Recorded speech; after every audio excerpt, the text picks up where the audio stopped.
Ngayong ika-13 ng Marso taong kasalukuyan ay opisyal lang sinimulan ang kauna-unahang leadership camp dito sa Tropical Village National High School. Parang yung compassion, parang yung malasakit, lalo na sa leader.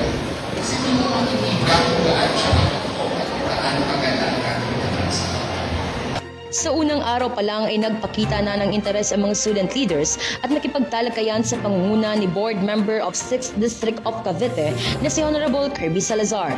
Sinundan naman ito ng guest speaker na si Pastor Bral Jasper B. Adufina mula sa Journey Church General Trias City. realize sa inyo on how important you are in this generation. Because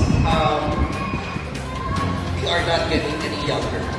Bukod sa makabuluhang talakayan ay nagsagawa rin ng team building activities at fellowship night ang mga participants.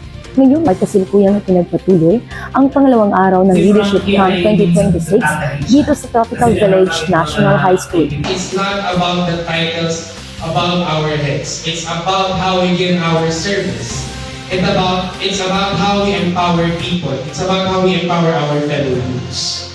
Ang pangalawang araw ay dinaluhan ng ating minamahal na SE Chairperson Kevin Andre C. Trinidad kasama ang ating Philippine Gen 8 2024, Regina Angeline Batial.